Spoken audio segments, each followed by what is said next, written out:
Hello, I'm Lloyd Moyer, and on today's video I thought I would do something that I don't do very often, which is make a natural edge bowl.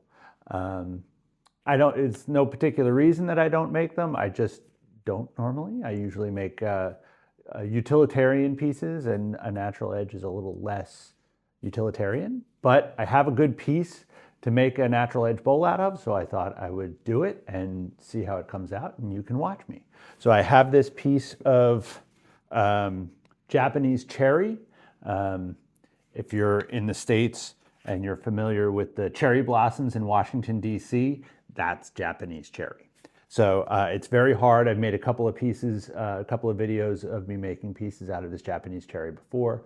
It's very hard, finishes very nicely, and it has this particular piece has a pretty even round. The bark is already off. It's Japanese cherry is sort of a smooth bark anyway. It's not like walnut or hickory where it's very interesting bark. So it's a good bare natural edge, evenly balanced on both sides. So it should make a nice natural edge piece if I don't mess it up. So we'll see how we do. So my first order of business will be to find a way to get the bowl held in the chuck. So I've marked a rough center mark that you may not be able to see, but there's a rough center mark on the top side of the lathe here, and I'm just going to push it up against my bare faceplate. I'm not going to be doing a lot of work here. So I'm just going to bring my tailstock up and push the piece up against my my faceplate, my large chuck, which will hold it well enough so that I can get a flat space turned, hopefully, to hold my jaws.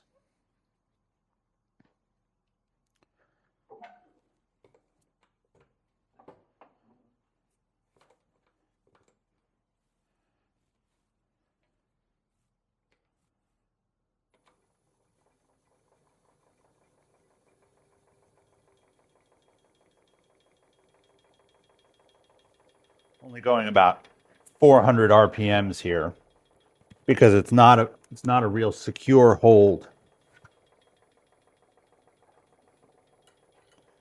I have my smaller bowl gouge to start with here.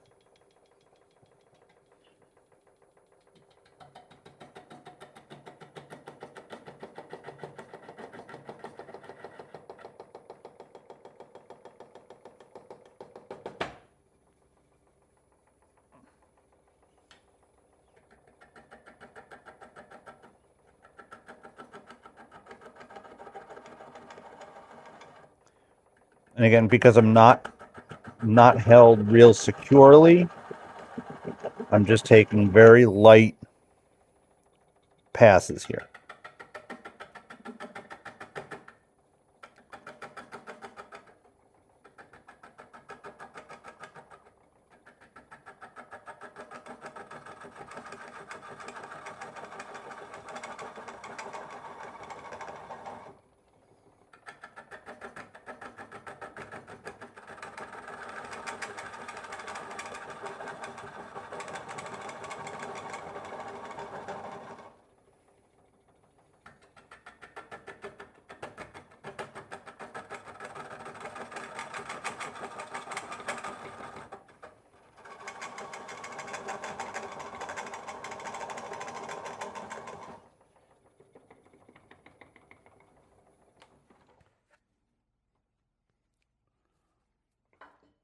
Just making sure I'm still holding tightly here, which I'm not, but close enough.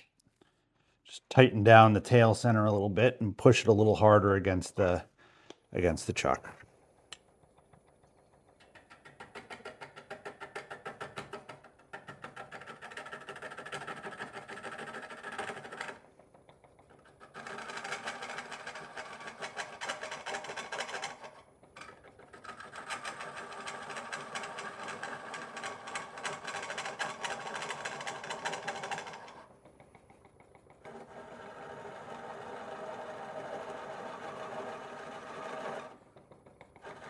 what I'm planning on doing here is expanding one of my chuck jaws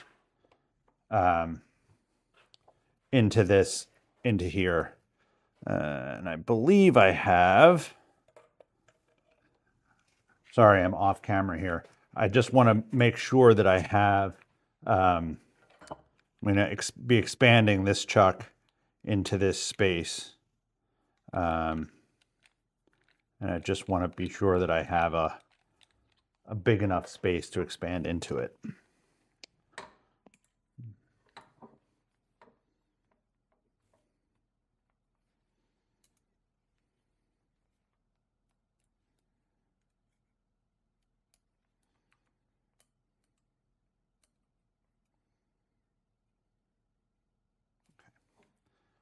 That's what I'm going to use. So I want to be about right there. Good. Now I feel like I can get my little scraper that will make a little dovetail, because I have a flat spot that I can turn into here.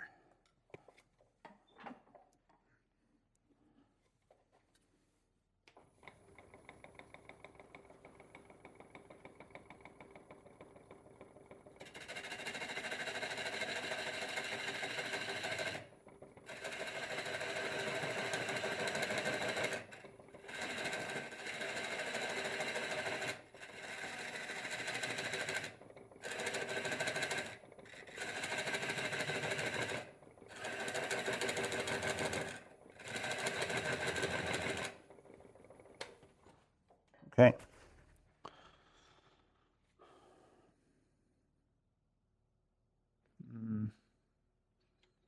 I think that should be deeper.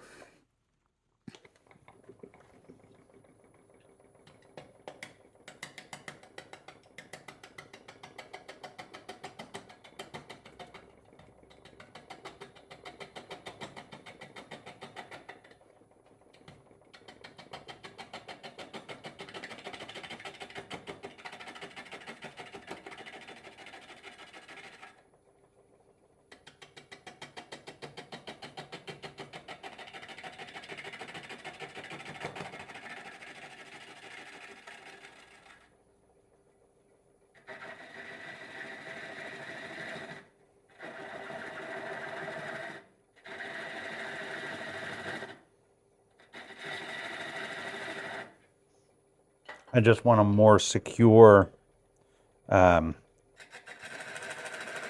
recess here for the chuck, that's all.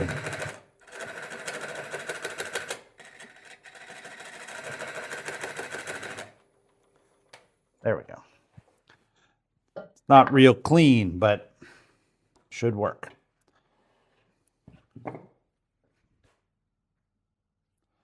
So here we are, turned around into the chuck.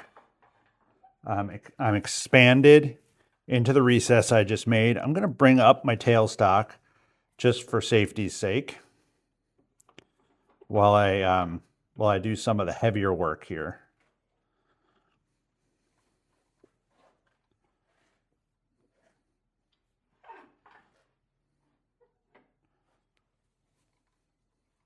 Now all I'm going to do now is I want to get this face flattened off, and I want to get the corners off and everything rounded out. Shape my outside.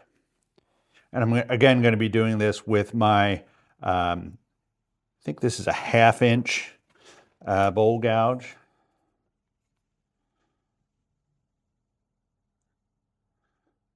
No, 1/4 inch. 1/4 inch bowl gouge.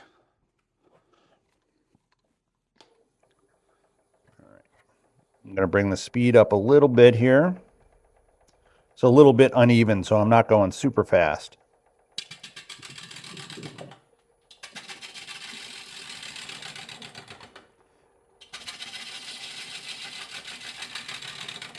And my first order of business is to get some of that unevenness flattened out.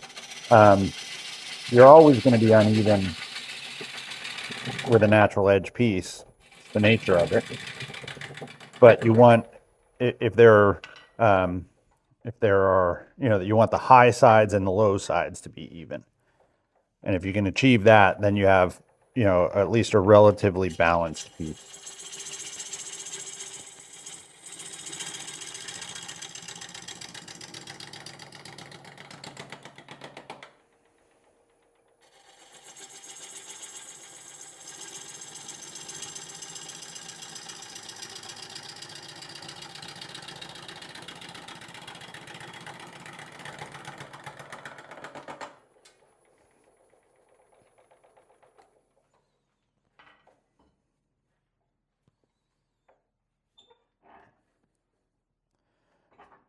We're just going to take a minute and flatten off the bottom.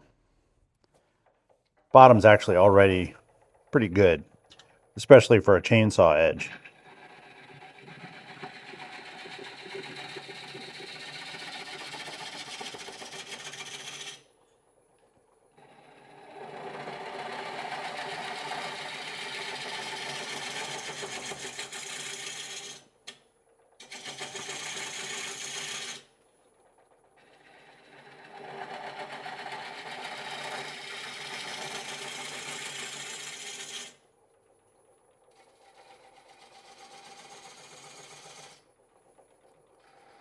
Really just need a slightly concave spot for my foot to live, so I didn't need to start all the way out on the edge.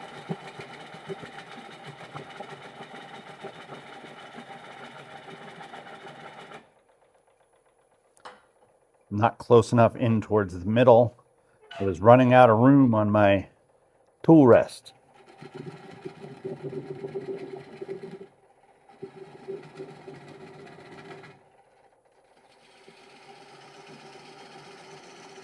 So because I'm going slower, this piece is turning about 460 RPMs right now. To get a clean cut, you also need to move slower. All right. No, you know what? I'm gonna move my tailstock out of the way, and I'm gonna mark where my jaws are gonna locate.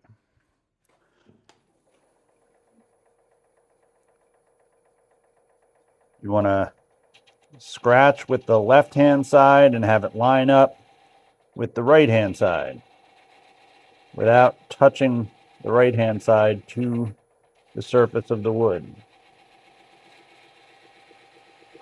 That's pretty close.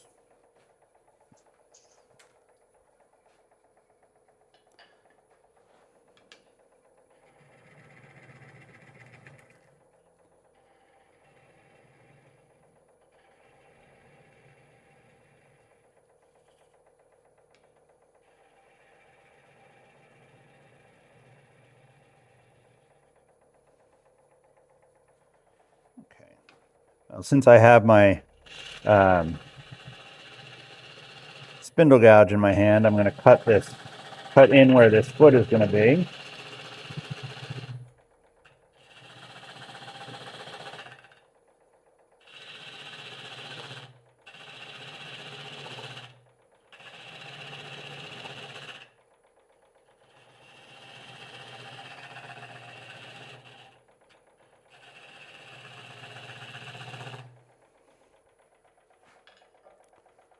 And then I will bring my tailstock back up while I, again, cut around the corners. I'll have a divot in the middle there that I'll have to take out, but I'll be taking some room out of there anyway. All right, bringing the speed up again. Now I'm up to about 760.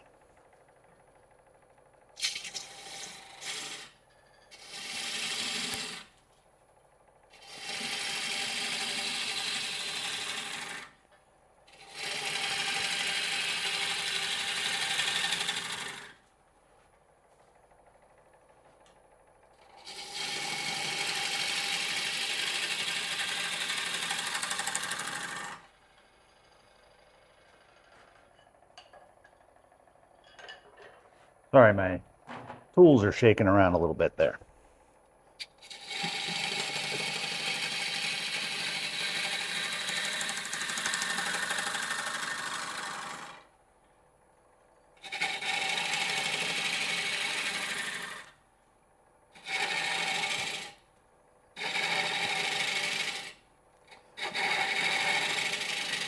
I'm just doing a pull cut here that is, you don't get a nice cut with this, but it takes a lot of material out very quickly. So while I'm just giving the bowl a rough shape,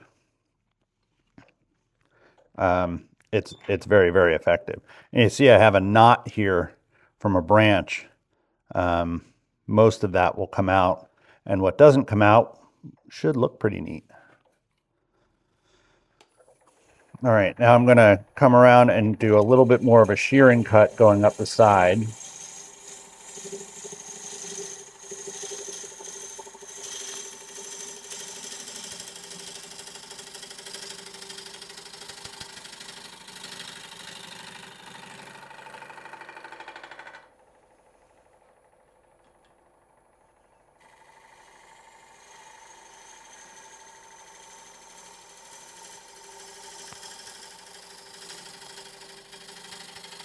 The you ride the bevel to get a nice cut, usually with a gouge, but when you're doing a natural edge piece, you have to keep in mind that some of the cut you're making is in air. So you have to focus on pushing, on keeping the tool grounded on the tool rest, not up against the bowl, because there will be a good amount of each cut where you're not in contact with the bowl.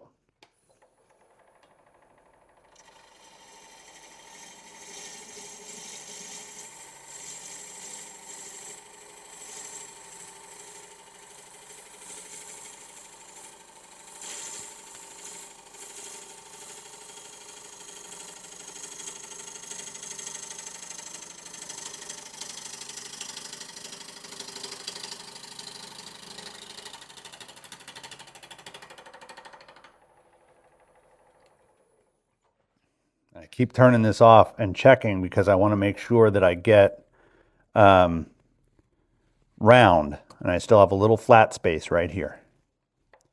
So I have a little bit more to do. Maybe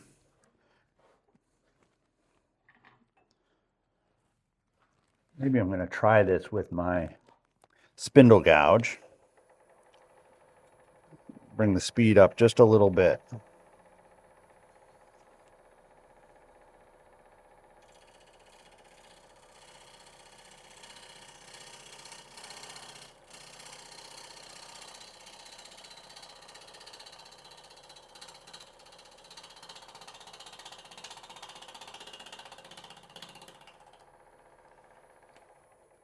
Trying to get a light cut, both because of the uneven nature of the wings, as I call them, or I think it's pretty common to call them wings, and also the sapwood up here, close to the bark, is it's just a little bit punky and doesn't cut all that nicely. I'm a little hesitant to try it with the scraper.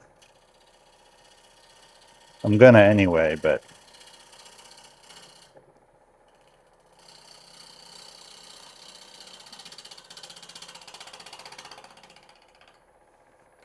what you might see with the scraper is me get a good catch. See how that's tearing out there? It's because I'm cutting this in this direction, and so when you get up here, I don't know if you can see me here. As you get up here, you're pushing the fibers out into air instead of into the fibers behind them.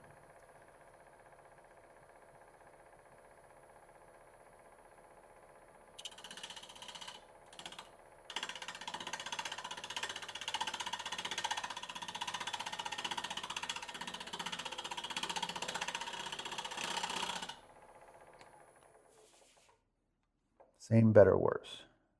Not really doing me any good. Okay.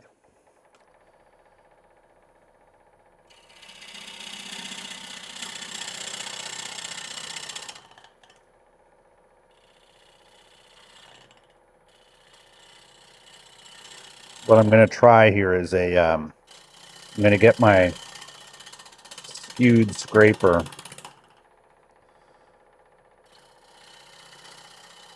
and try and give it a shear cut.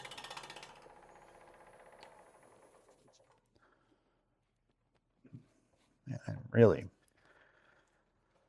not doing this very well. Okay.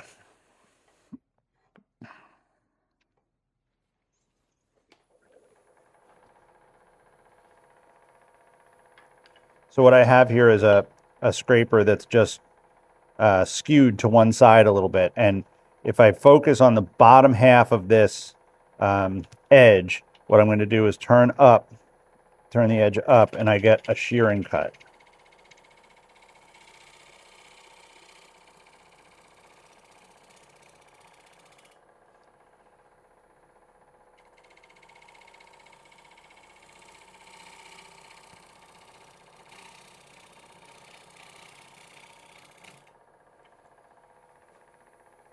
What you have to be careful of, though, is that you don't catch the back edge.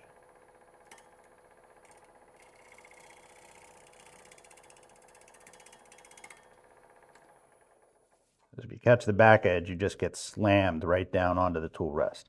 All right, that's pretty good.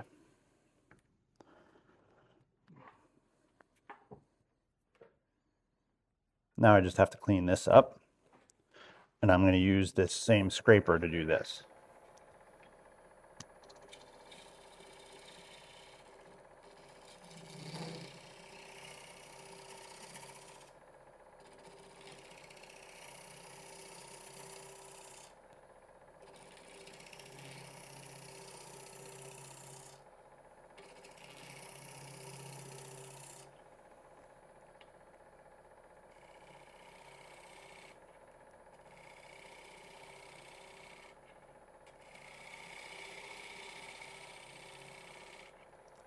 What I'm trying to achieve here is a good, clean, steady curve from the foot around into the main part of the bowl, which this kind of scraper is really effective for. Makes a really nice, gentle, sweeping curve.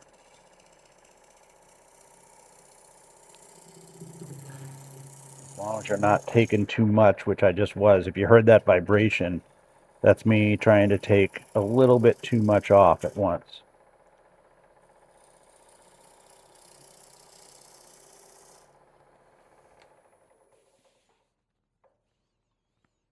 That's where I was trying to take too much off at once.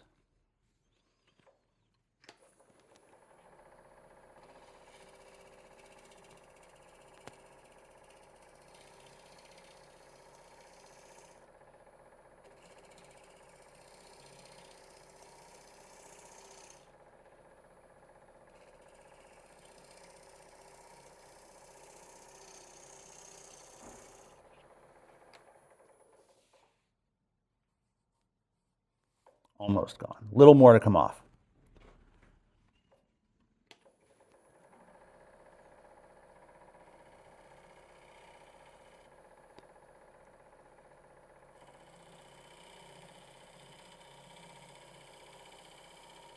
Again, just tilting this up on end to get that shearing cut.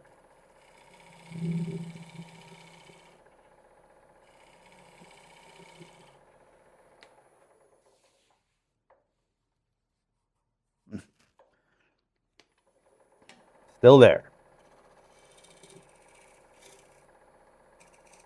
You know what I'm going to do? I'm doing this incorrectly. I should mark where that is that I'm trying to clean up. Let me get my pencil.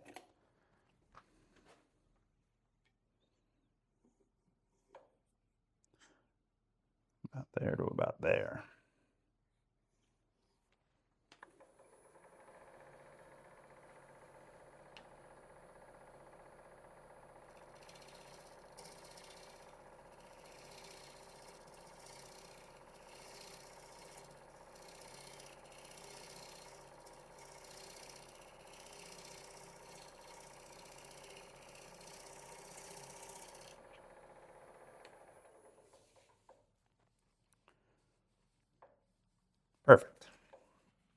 So now, last thing to do on the outside here is to clean up the base here. I'm going to do that with my spindle gouge. Up a little bit too high here.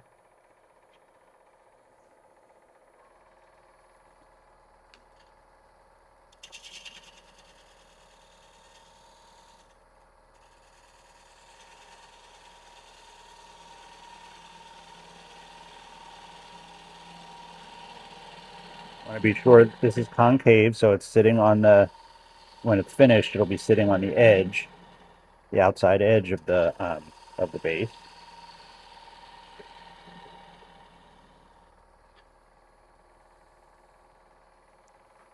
I'm going to just finish this out. You know what? Before I do, I just want to make sure that this edge here is cylindrical or very slightly dovetailed.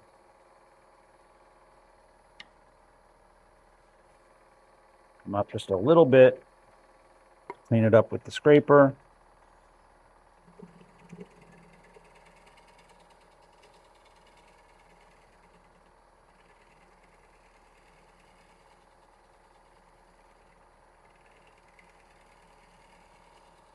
Sometimes you want to put a little stripe or something in here.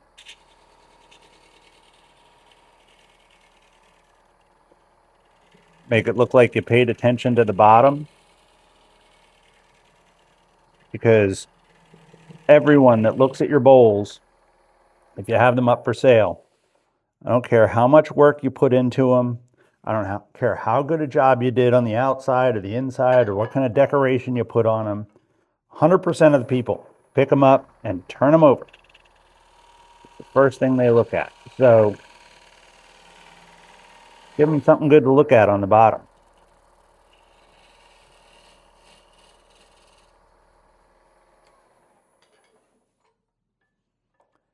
Good. That'll get sanded.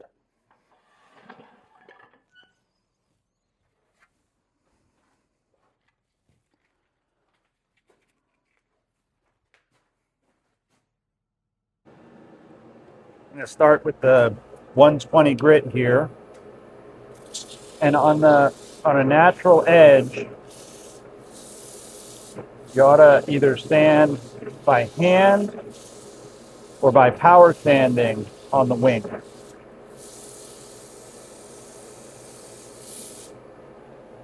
Or otherwise your fingers will just get smacked around.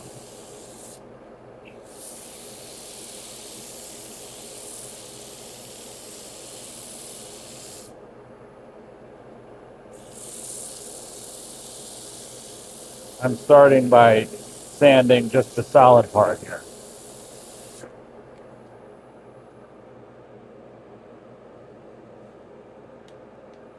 I had someone ask on a group, on a wood turning group, what's the value of turning the lathe backwards and sanding going backwards? And my answer seemed to be well received. It was a good analogy, I guess. Think of shaving. You can get a really nice shave going in one direction, but then wipe your hand in the other direction, and you'll feel the stubble.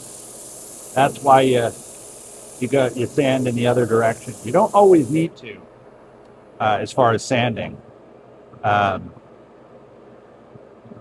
sometimes you do, and that's why there's value to it.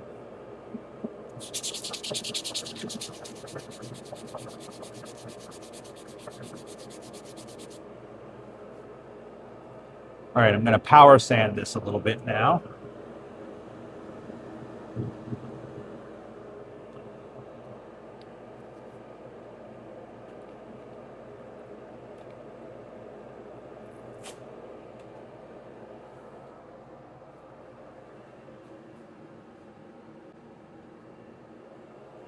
This will be 180 grit, and I'm going to start by just sanding the wings by hand.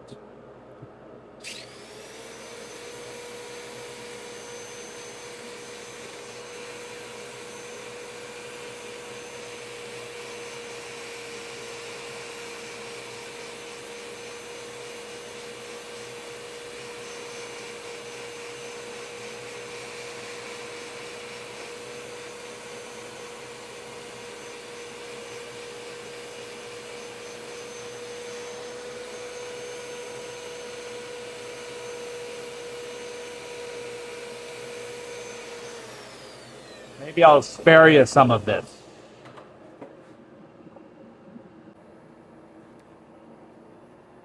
So now I'm just finishing this up with the 320. I used a rubber block, actually an old pad from the power sanding, to do the upper edge. So that's all done, and we'll just put some finish on it. And I'm going to do, again, part of it with the lathe running and part of it with the lathe off.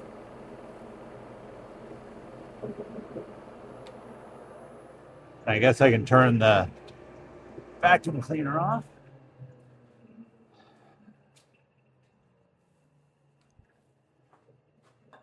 I'm going to start at least with without the wax. I'm just putting oil on here. This is walnut oil, pure walnut oil, which is my finish of choice. I like a matte finish, but I don't like especially a finish that washes off, after one use. And I also like something that's food safe. I intend my pieces to be used, whether you use them or not. I want you to be able to use them for things that are food contact.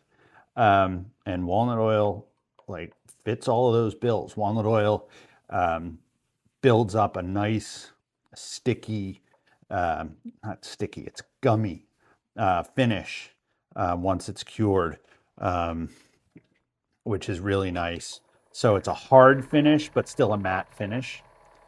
And it is, it's food safe, and it smells good, looks good.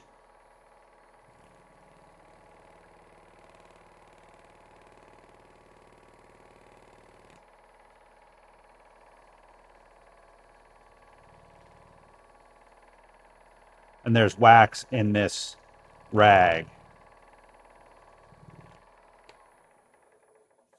So I build up some beeswax as well. And there's where that knot was. There's a little chunk out of there. There's like an old check, but it's not going anywhere, and it didn't bother me. And that gives you a neat grain pattern around there. All right, so let's turn it around. Maybe I'll leave the camera going while I turn it around, and then see if I can find a different position for the camera, so you're not looking at the same thing all the time.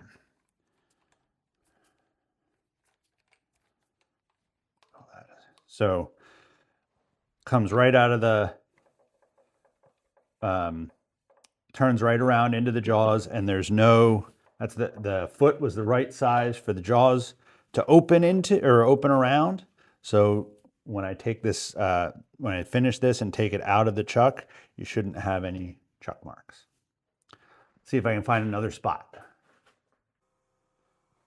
To be hollowing out the inside, I'm going to use my large bowl gouge. Just going to move the vacuum cleaner out of the way here.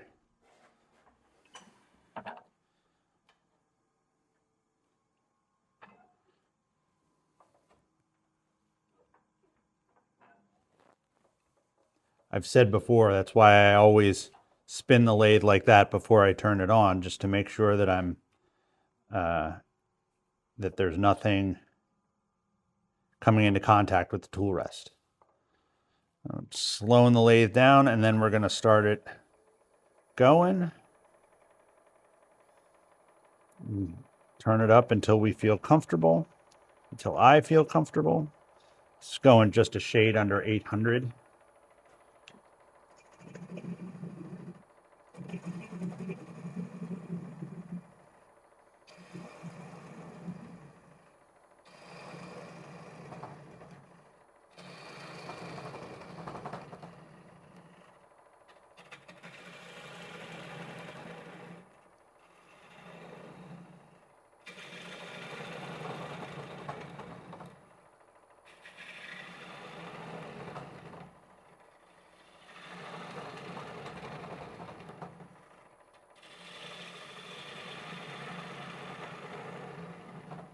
gonna try and use my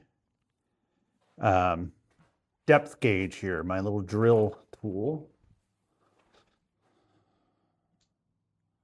I'm going to be going down to about there.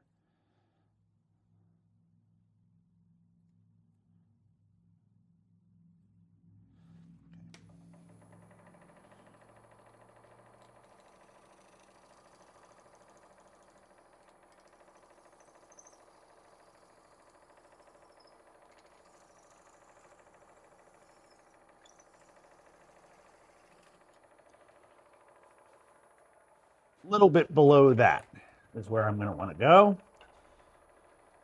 I'm going to see if I can take some of the weight out of this, out of the wings here first.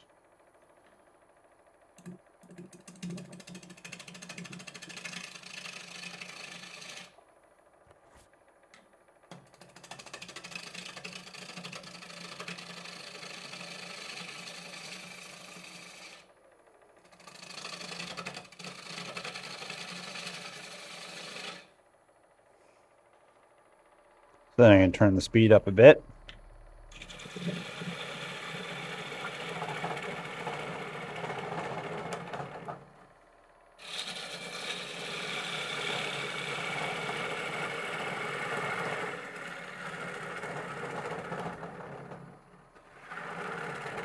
Hollowing out a dry bowl blank is always harder than a green one, but you forget sometimes because if you twice turn like I do, like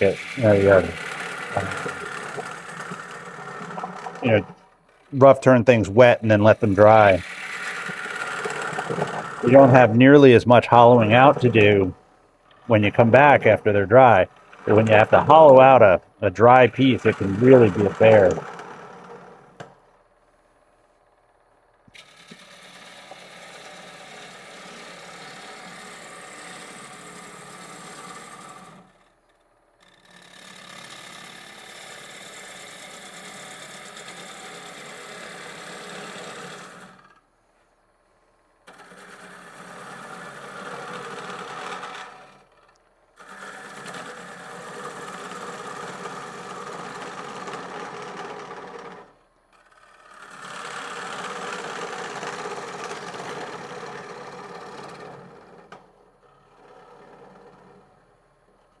There you go.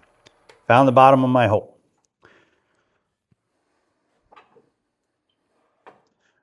One of the things that's always fun about natural edge pieces is they always look like they're oval, even though they're round.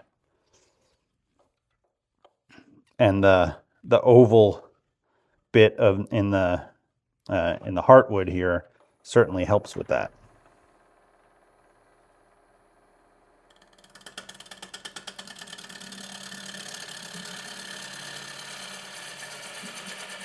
Now I think, sorry, I started and then stopped. Not perfectly, I am centered here. What am I talking about? This wing is a little bit higher than this wing.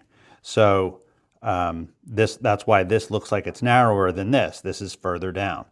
So as I turn this part narrower, this will get thinner.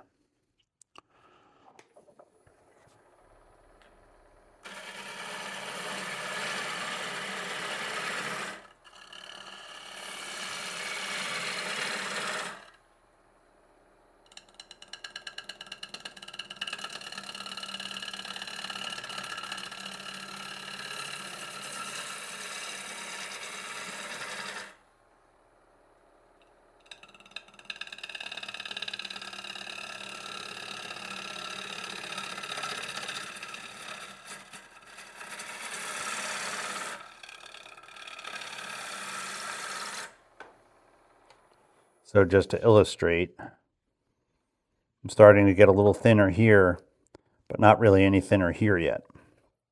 So I also am, the way I made this curve, it curves back in. So I have to undercut the rim a little bit. which I think will work better with my smaller bowl gouge.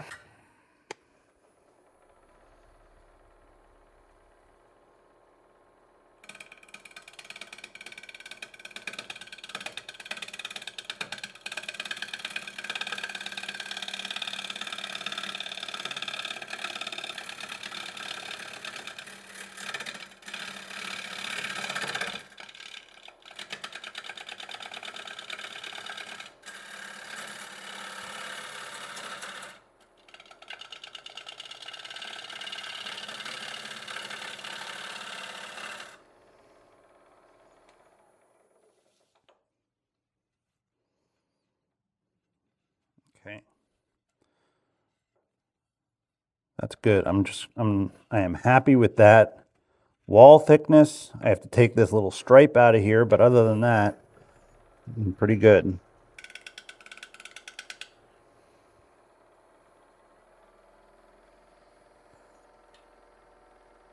Turning the speed up a little bit because when you're turning air,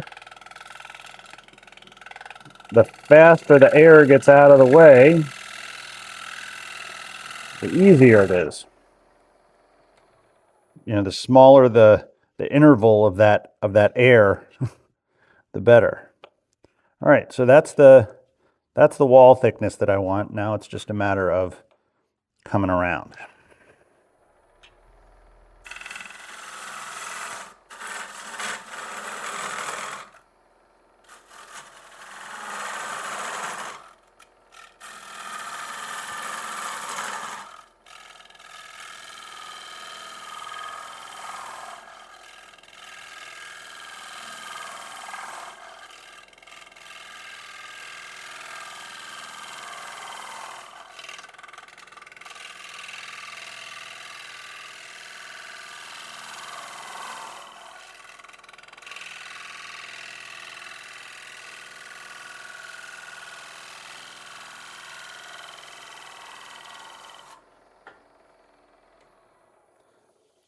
What I'm constantly checking here is that I'm not going too thin in the bottom, because with a natural edge piece, it feels like I'm just getting to the rim, but I'm almost to the bottom already.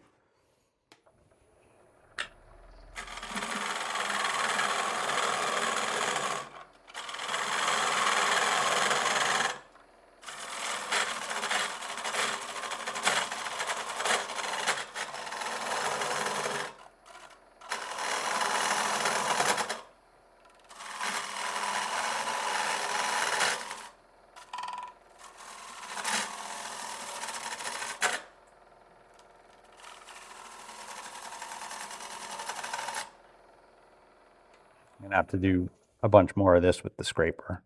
I still have lots of room in the bottom here, though.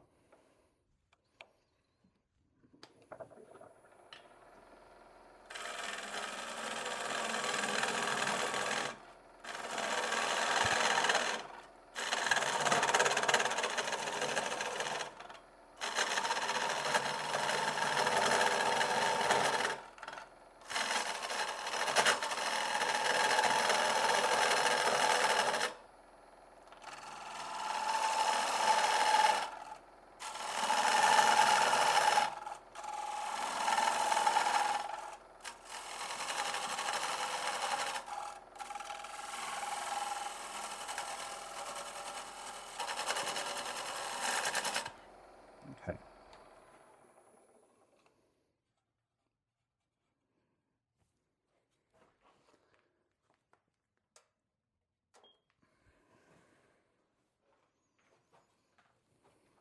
Get my bowl scraper here.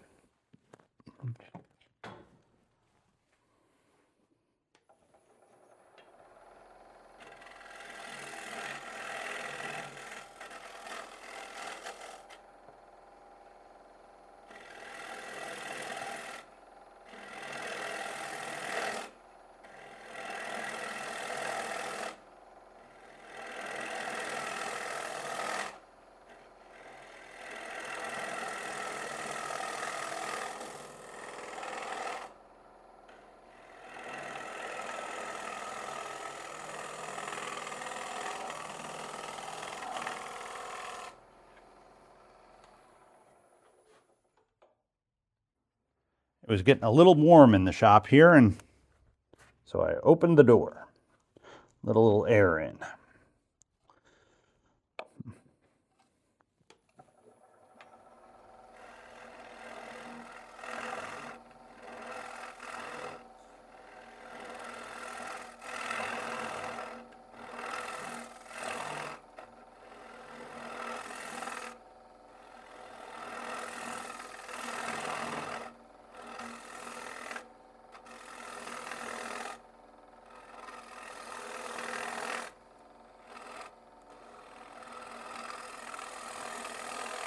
Sorry, I'm not waxing philosophical quite as much on this one.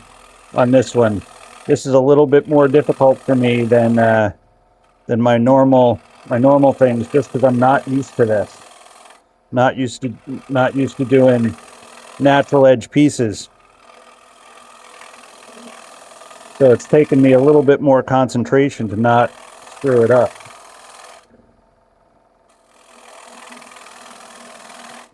Of course, there are no guarantees that I won't. I still have plenty of room, though.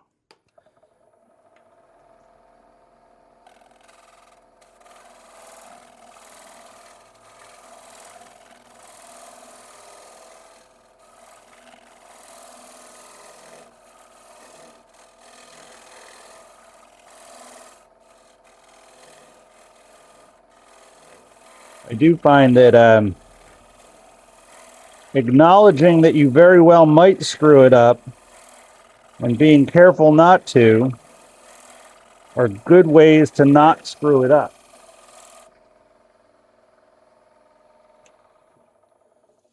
Not 100% effective, mind you, but it makes you, well, it does two things. At least for me, it makes me more careful because I know how close I am to screwing it up.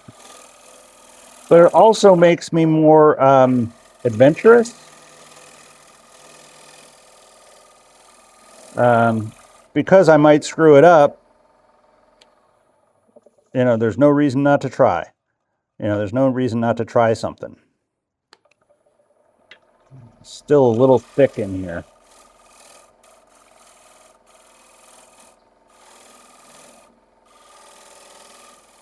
Trying to stay out of the way of the camera here. So I don't know if you can see how I'm holding this tool or not, but I don't usually hold the tool in this manner. I usually am on top of the tool.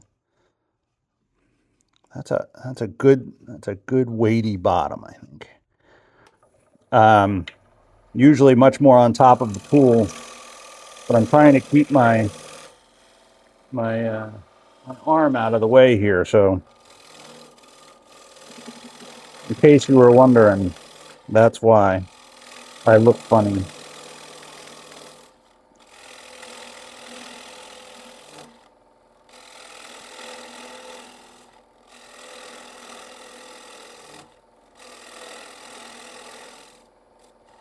Also, the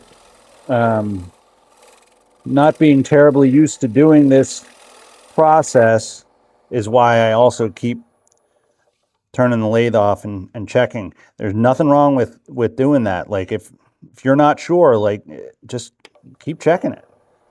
Unless you're in a hurry, and if you're in a hurry, I don't know, I think it still pays to check your work.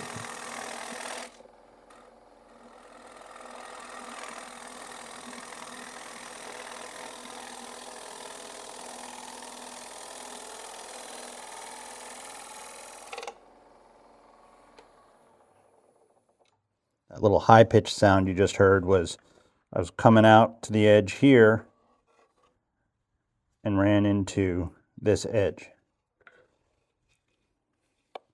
But since I was going gently, it wasn't a big deal.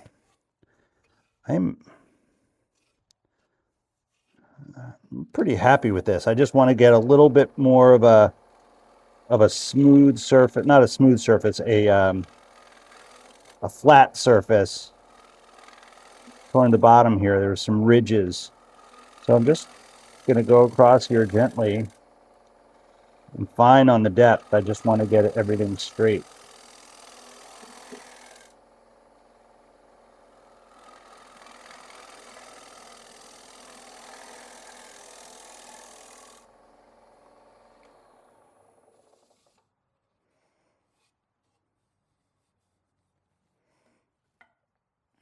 little high spot right here.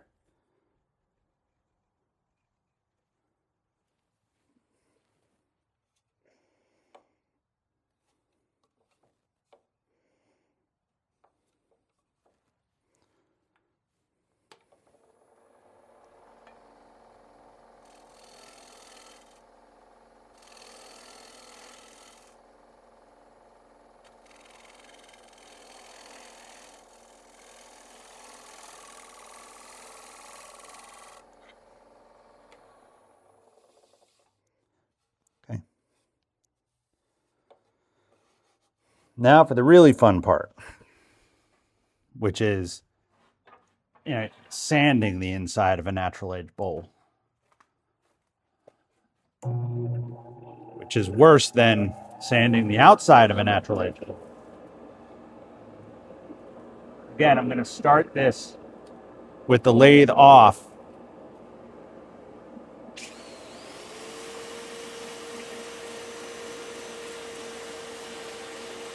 Get some of these lines and ridges out of here.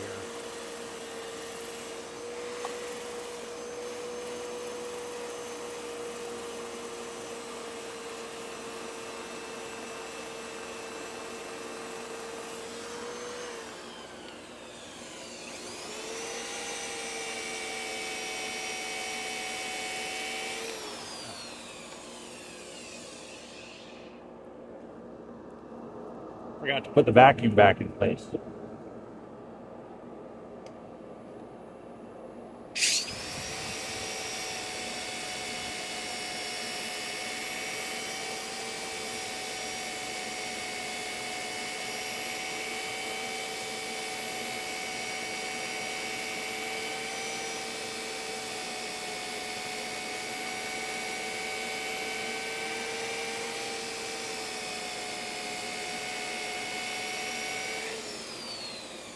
Again, I think I'll spare you this.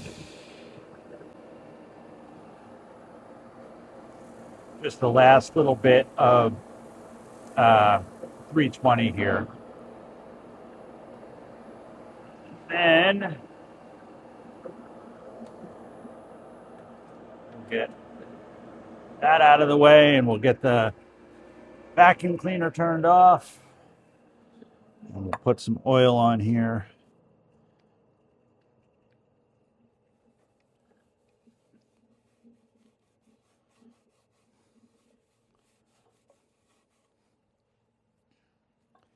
Again, this is a, this piece is natural edge, but doesn't have any actual bark on it.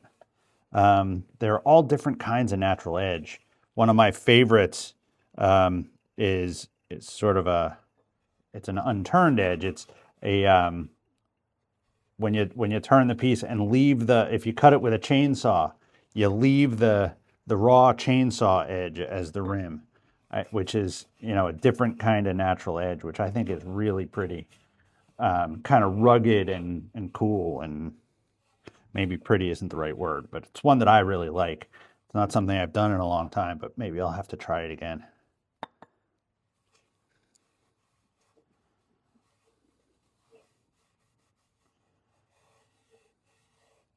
And you see on this edge, you see some of the bug marks, the bug holes here that eventually that over time did this tree in. So that's a cool feature to the natural edge also. And the bark, you give it long enough, the bark's falling off. So you end up with this kind of an edge underneath anyway.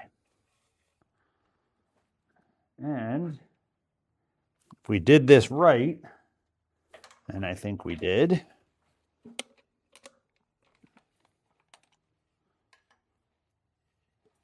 no chuck marks. One natural edge bowl. Set this up here and look at it. Hold on.